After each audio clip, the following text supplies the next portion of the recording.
Oh, brothers, God give it. Masha. She tongue kota, bro. Stay. I'm coming back to that, brother. Coming to you live, today is Wednesday. I'll come to you guys with a heavy heart. It's the 18th of February 2015. I'm back. I wasn't gonna leave. Just had some problems with my Hassani, my Kaichu, my Wia, my woman.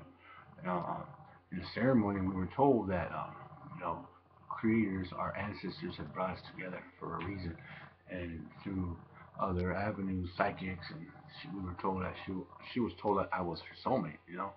And so today, my request is prayers up.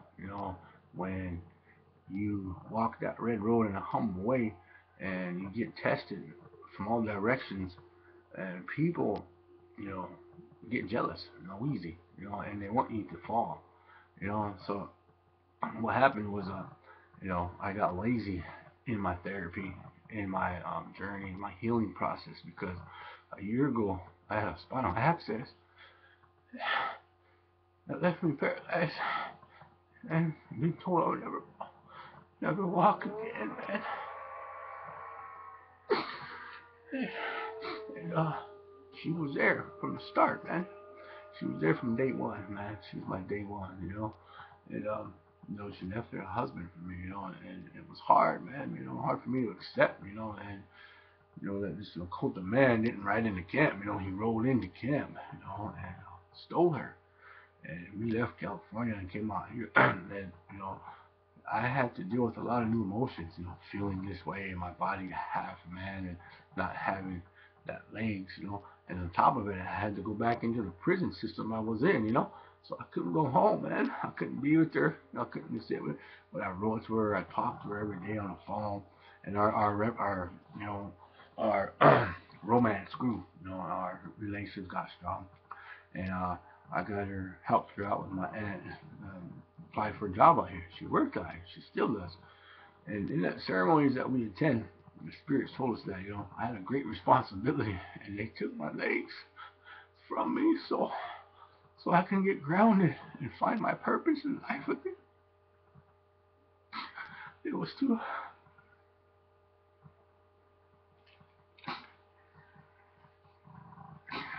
It was too. Take care of my grandfather's medicine bottle. A long time ago, the ancestors gave me that, but I wasn't probably born when they gave it to me, but that responsibility was handed down to me, and it's been hard to accept, and because I lived my life a wayward child, man, running, drugging, drinking, and fighting, vicariously. And when I met this woman, everything changed. And so my heart is heavy, it's been heavy. I've been crying for the last 3 weeks, since I stopped filming. And I met a lot of good people on here, man. I've done a lot for a lot of people, A lot of people say that my words encourage them, on Facebook, Instagram, Twitter. My words carry them. It makes them believe that we all have a purpose, and we do have a purpose. We all have to come into each other's lives for a certain reason and a certain time. My purpose today is to ask that you brothers and sisters out there, send prayers out for me, man. Because my uncle's medicine man, he told me that Coach Scott and Spirit said that you're gonna take your life because of this woman, man. And I don't want to die, man. Nobody wants to die. And no person is worth taking their life over for that reason. I touch a lot of hearts out there, and I ask for strength every day. I wake up and I ask for God. I have all these added, stumbling blocks in my way. I'm paralyzed. I'm Native American. I'm tattooed up. I've got the felonies on my back, felonies on my record. And so I don't let that hold me down, man. I'm a drug addict. I'm a alcohol addict. I'm in recovery. I don't let none of that bother me, man. I carry on. I move forward. If I fall down, I get back up. And it's just a lot harder these days because that woman that I love so dearly, I still love her. She told me that she had met another man and she was pursuing it to see if she can find love. But she told me she loved me and cared about me. And that is a hard thing to accept, The thing to accept for me is that, I'm going to get this wheel back, through prayers, and following um, my course of action. What I should have done was to stay focused. And I got lazy, and I just reflected on, that this thing, all your life, you wondering, all your life, you go through things, you wonder that you find out that you're descendant of crazy horse, man, and then that makes you feel, makes you, makes you feel kind of fucked up, man, because the very blood that flows into my veins is in his veins, and then I'm sitting here like a baby crying because I'm not strong enough to do what I have to do with my purpose is to take care of that. That bundle is strong, man. When you look at his life and reflect back, how his life was, he didn't have a woman, he didn't have children. He, he didn't get to love a woman like I do, and he didn't get to see his children grow up. He lost them to smallpox, and he didn't get to, live to see his stockholders. So, me, I have to take all that into consideration, man. And my heart is heavy, but I still love this woman with all my heart, man. And today, people know who I am. They know who my family is. I'm not gonna sit there and I don't brag and I don't boast about who we are. We hid it for years, and my grandfather hid it for years. He was a strong medicine man, and it was hid, But this time, and this, the spirits are telling me, that it's time. It's time for this bundle to do its purpose, what it's here for. And it's here to bring our people back,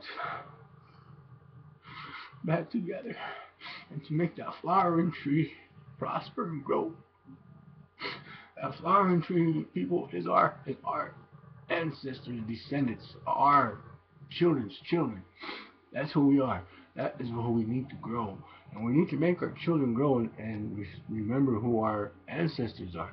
And through those practices and spiritual ceremonies, and we have to retain our language. Our language is dying. Our cultures are dying because we have become integrated into the white man's society, and we are more able to judge each other on a daily basis and act like we are gods. We are not gods, man. We are Ikje. We are men. We are common people, man. When God judges you, you know you've been judged. But when common man throws dirt and arrows and spears at you, it's okay because they only reflect the nature of his course, where his actions tell you how his heart feels about you.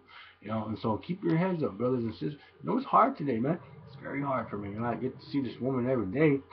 Her wishes were that, I'm scared. I took a knife to go see her, and the knife that I took for her wasn't to be used on her. It was to be used because I was feeling in the moment about how crazy it felt like. Today was a good day to die, I was going to have that knife handy and pull it on me on the cop when he came, and he would shoot me, That was my only intention. That was my sole intention, was to go in there and prove my love for this woman, to die. And, I scared her. But it wasn't my will, it was Tunkashila's will to step in and stop that. And it did happen. And I'm still here, and she's still here. And she's just a little afraid, But I ask that you brothers and sisters out, send them prayers up, man, remember me, always, you guys are always in my prayers, man. The song I always sing is, tunkasila, homakiyayo,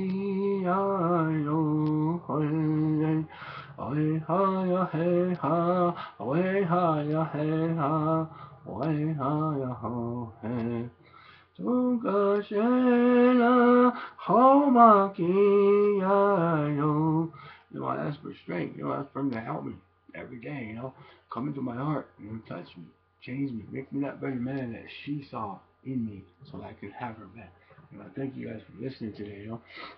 It's good to be back on and get my these feelings out, But my heart is heavy, so I like to say prayers up, All the brothers out there and sisters, my heart, leads for this woman, man.